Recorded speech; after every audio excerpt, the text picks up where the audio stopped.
Let's talk herd.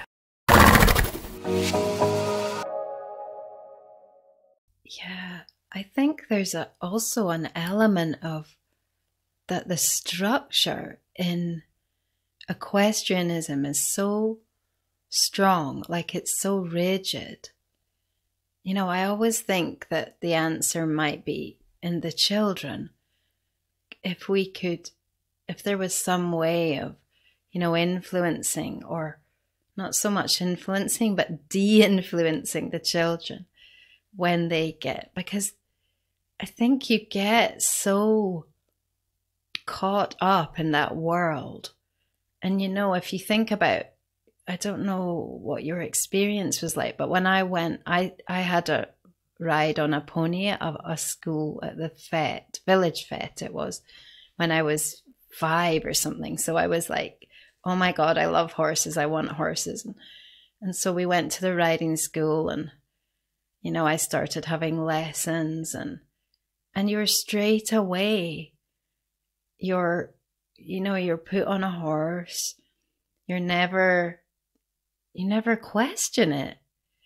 But imagine you went there and they said to you, you have to ask permission, or, just you can feel their boundary, any kind of thing, But there's just and we talked one time, we had an agricultural kind of equestrian college come over to see when I was living with my sister and we were doing what we did back then, and which was quite holistic in comparison, with the traditional thing. And these people came over and they were fascinated with what we did and everything, but they just couldn't see how.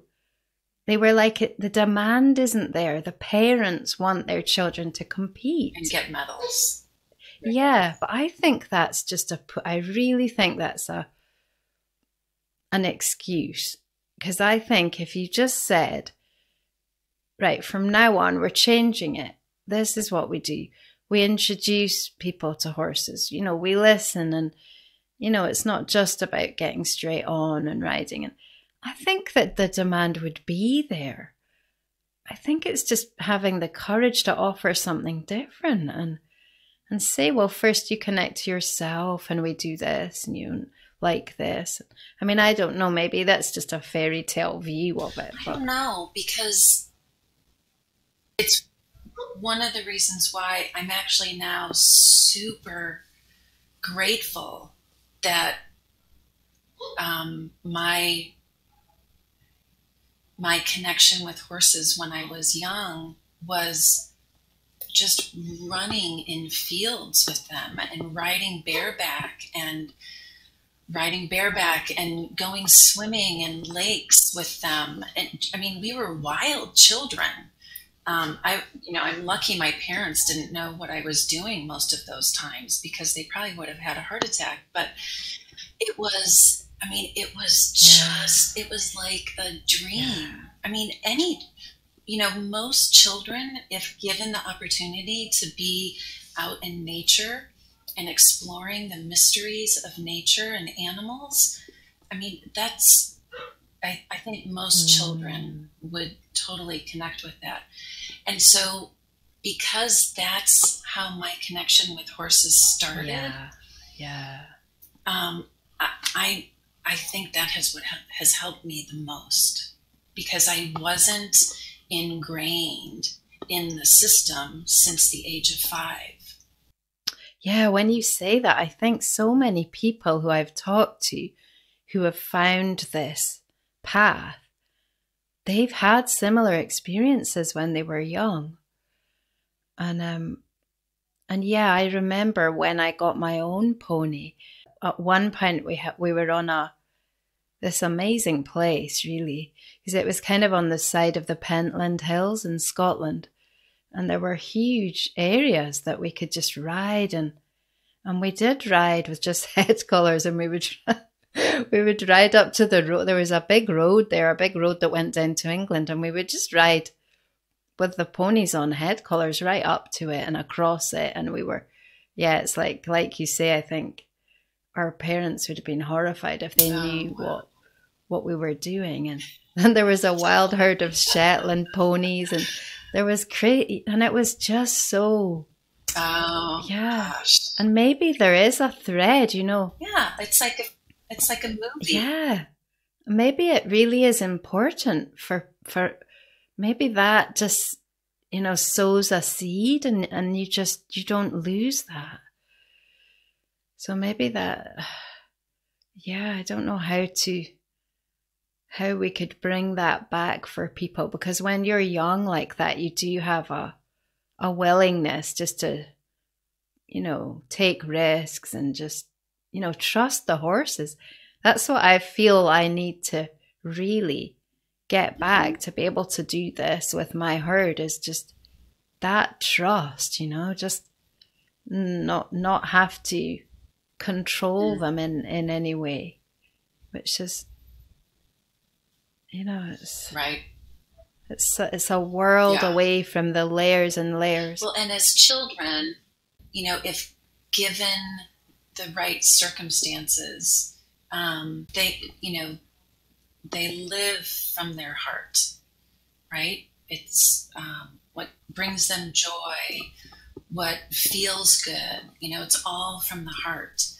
And recently, I went through heart math certification, because I had been struggling so much with how do I, as an equine body worker, help bridge the energetic experience that I feel with the horse while I'm working with the horse and the human. Wow. Because the connection is broken, or it's missing, or it's disengaged. And so I went through the heart math training in an effort to try to get the humans to really reconnect with their hearts. Yeah. Because I have to believe that if people were really willing and able to be in their heart when they're with their horse and feel that compassion and that loving kindness, and that joy, that being in that space, they will recognize is 1,000 times better than winning a ribbon or a medal. Oh, it's so true. Yeah. Yeah, I really feel that too. I feel like as soon as somebody is able to allow themselves to appreciate that connection and to appreciate their horse for who they are, then they just lose that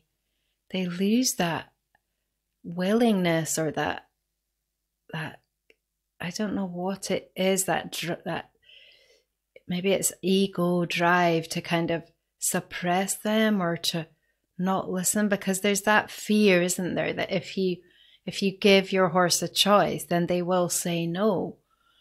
And then of course they often do say no because they need to be able to say no, right. You know, they need to know that they can say no. Right. So, and I feel like there's a sort of, it's what I called a detox, that the horses went through this kind of, years of detoxing from that toxic, I don't know what it was, like a kind of cage that you put them in with your not listening over and over again, and just insisting over and over again. And because when my sister and I were always really interested in the biomechanics of riding, and riding with your posture, and not riding with your, not controlling the reins in your hand with anything other than that. And we would reach these blissful engagement. It was so beautiful, and the horses did love it. They did, but it's like we had to go through so much resistance to get there. So that was when I decided I don't want to go through that anymore. I want it to be purely mutual, and maybe, and it does feel like a bit of a, sometimes I think, that maybe this is a fantasy, but already there is the proof of Karamba who comes and invites me. She says, and the other day, I'll have to tell you about this, but she came up, and I was just sort of patting her and speaking to her, and I said, and she felt a little, I could feel in her energy that she was a bit half-hearted. So I said to her, make it really clear, if it feels right for you, make it clear. And she brought her body really close and pressed really close against the side. So I thought, okay. So I got on. And then then she turned around. We were just like tuning in to each other. And she turned around and took my boot in her mouth and kind of pressed it. Because she's quite she's quite expressive with her mouth all the time. Sometimes she'll take somebody's arm, like she never hurts people, but sometimes she'll take and she'll just do a little pinch. Like, yes, it's almost like she's saying, "Wake up!" Oh no, totally. You're just not being just present. Be here now, and mind you. Yeah. So she just pressed my boot, and I just thought, there's something more. There's something more. So I just got off, and I just really centered myself and really connected and tuned in, and she wanted a treatment. Actually, she was just coming into season, and I think she gets a bit of pain in her ovary and in her sacroiliac. So we did this lovely treatment, and one of the gelding that she loves and she hangs around with a lot, he came over, and we did this lovely thing where it was like he was, what happened? It was like he was bringing the masculine energy into the healing, and then she brought the feminine, and there was this really lovely balancing that was happening. Oh, nice. And it was just a really nice session. But so it was funny, because it wasn't that she didn't want me to get on her, but she didn't really want that. So it was just a sort of really nice dialogue, and it just feels so clear. It's like nobody's forcing any boundaries or making any mistakes. Right. It's just we're going to find, it's going to unfold, and we're going to figure it out. And that just feels really good to me. Yeah. Oh gosh. I love that. Yeah. And I love how, you continue to listen to her very deeply, right? You could have, once she shifted over and you took that as a yes, you could have just said, well, you said yes, so we're going to go ride. And you could have then put blinders on and just continue to ride. But I love that you kept listening. And so you knew it just wasn't right. And you had no expectations, or if you did, you released them, right? And so you were able to move on to something that was probably better for everybody. Yeah, and I think in a way that it's almost become a necessity now that we dialogue, because we have no blueprint. There's no there's no structure for what we do when I do get on her yet, because I don't want to condition her in some way, like train her, so we don't really know what we're gonna do. Right. So far I've just been on her, and so it is really, it kind of stays open, because we haven't, and so it is like really fascinating, because we literally don't know what's next. And part of me is a bit, obviously a little bit, because she's never been ridden before. We don't have any There's no way for me to really influence her. The only thing I can do is get off. I mean, in a kind of conventional way, I can't influence her. So yeah, it really very much is like building step by step. And I think just taking ourselves completely out of the tradition was what allowed it to be like that. Because like you say, it's really hard not to go back into that.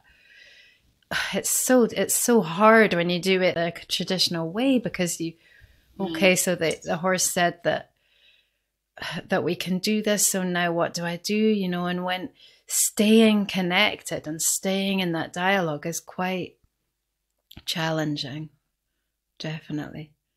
And that really fascinates me, like the whole thing of just integrating. How do we integrate fully this energetic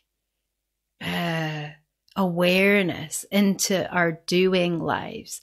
Because it's like you have to concentrate, don't you? You have to kind of stop doing, I mean, I think there is a mindfulness, that you can, and I think I would say that I'm, practicing that and doing my best with it.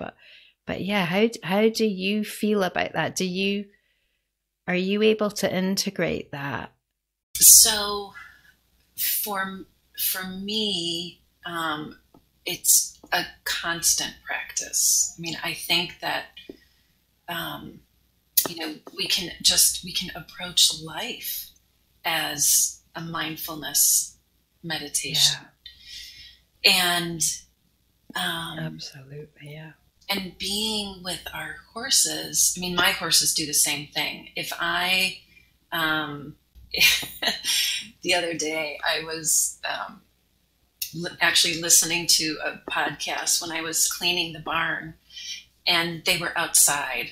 And so I thought, well, I'll just go out and, pick poop in their lot while I was finishing up the podcast. And sure enough, because I wasn't present, right? I was listening to this podcast and I was kind of paying attention while I was scooping.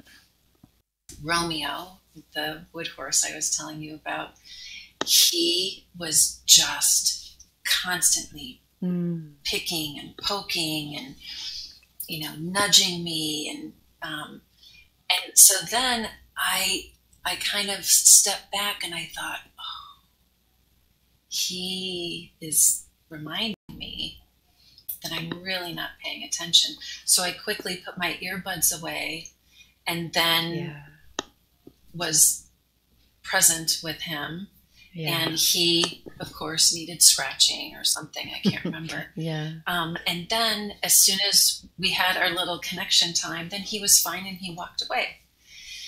So I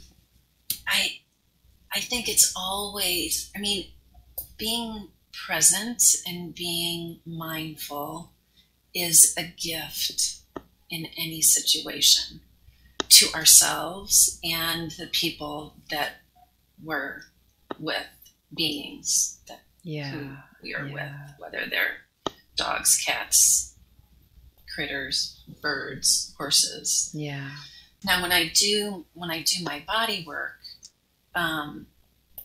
being present is really important, and I'm sure the same thing is for you when you do your treatments, because only being open to that deep connection with the horse can I really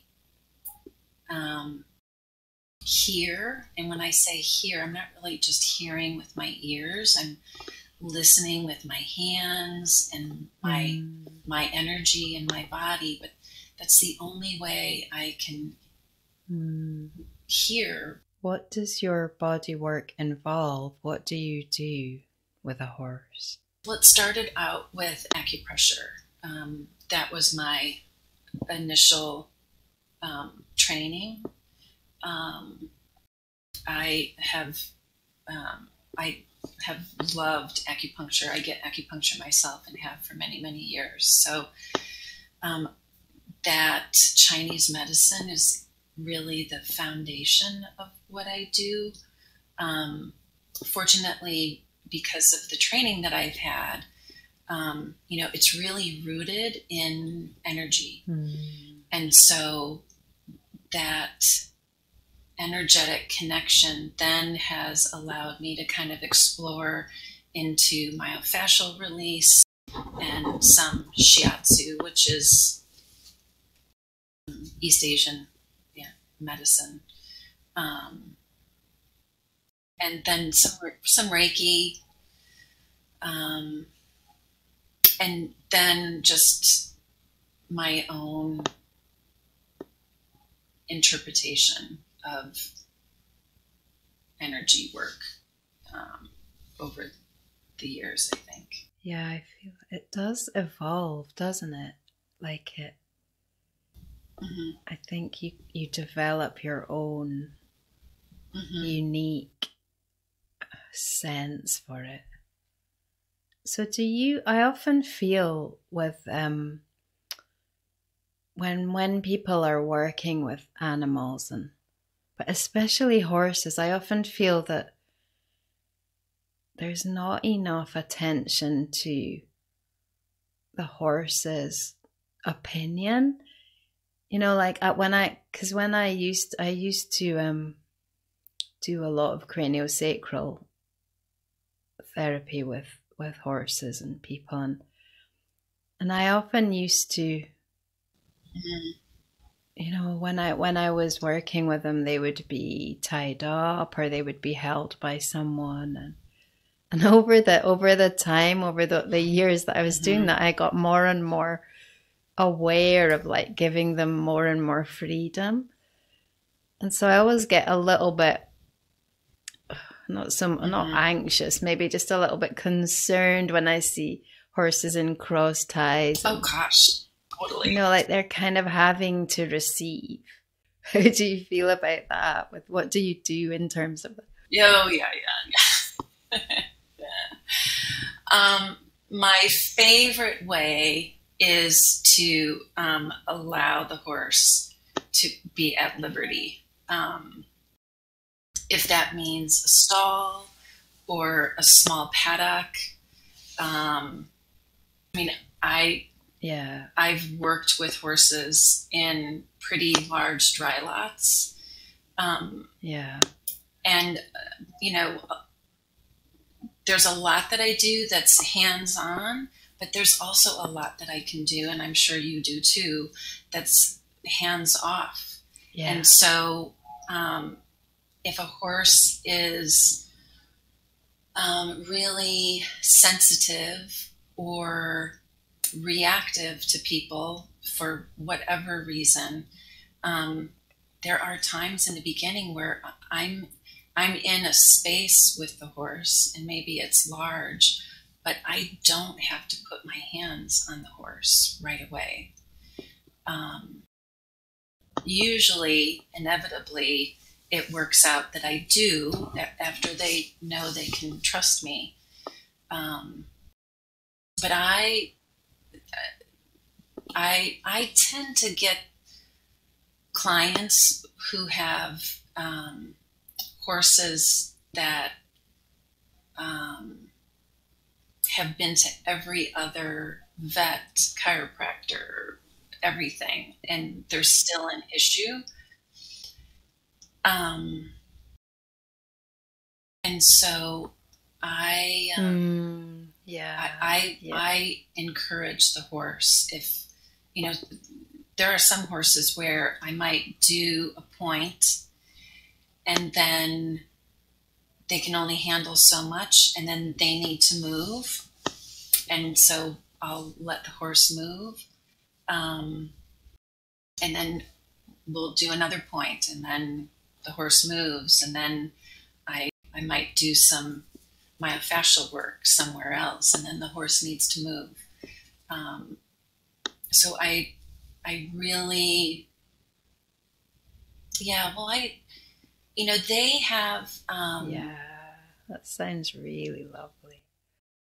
I want them to communicate with me the way I get to communicate with my therapist, whether it's a physical therapist or an acupuncturist or whatever. And so, so I'm really open to it, and I'll do everything I can to make the horse comfortable. I think there's only been 1 or 2 times where I actually said to the guardian, you know what, they're saying no. It's just not right. And I want to honor that. And then as soon as I verbalized that and was talking to the guardian about how that's super important, then both times the horse, 2 separate horses, came up and initiated. It wasn't a lot, but it was something on their own. So it's almost like they needed to know that it was okay, that I would listen to them. Yes. And that's super important for me. Yes. Yeah, totally. Yeah, it's so powerful. It's almost like it puts you in a completely new space with them. Well, and it gets back to what we were talking about sovereignty, right? So they're sovereign beings. I mean, I just think we don't know everything there is to know about them. And I assume that they sense and they know and they realize way more than I do. And so if they're telling me something, then I honor them. Just, a silly little human with 5 senses, 6 maybe.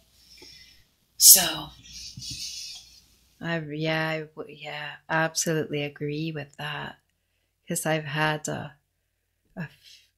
some experiences with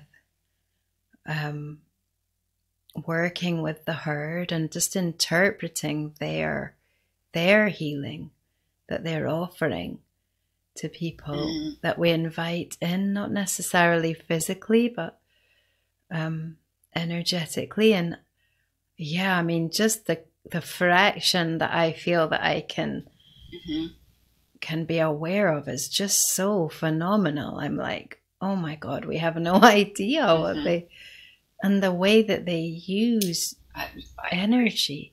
Yeah, like pressure, they use so many different ways that we just aren't. I mean, I don't want to say that nobody is aware of that, but that is so new, I would say, to us. But the other thing I was going to say, when you were talking, I was thinking, I'm just not really experimenting, but doing a new kind of way of working with. It's really at the moment so far, I've been doing it with a woman and her dog, and originally it was about the dog, and it's hands off, and it's just tuning into energy, and it's similar to what I do with the herd, but it's just me, being aware of the energy. And I don't even have a name for it yet. I would probably call it some kind of unwinding. But what happens quite often is that it's not so much about him. Like, he maybe took a session and he was quite balanced, and it's really much more about his guardian. And we've been really going through these layers of her life, and it's very powerful. So I was just thinking, when you were talking, wondering if you ever, maybe that's what you were saying with the heart math, but would you consider bringing the people in to the, maybe offering like a whole, almost like a healing of the relationship itself, rather than the focus just being on the horse? I don't know. Do you do that kind of thing? Yeah. It's, it's so fascinating that you said that. There are a couple longtime clients who I think just because I've worked with them for so long that I get to kind of play around, right, with what the session looks like. Yeah. And I could see that maybe these particular clients were already kind of, pushing those boundaries already. And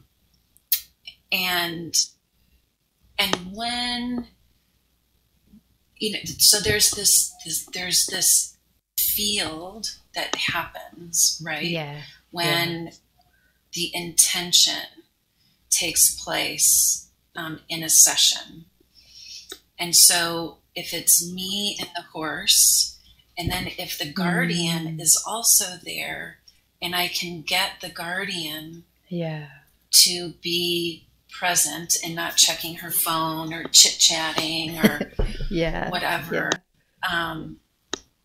If the guardian can be really present, the field that is created then with the three of us can be so powerful. And oftentimes the guardians will remark that they feel that they got a session at the same time. Absolutely.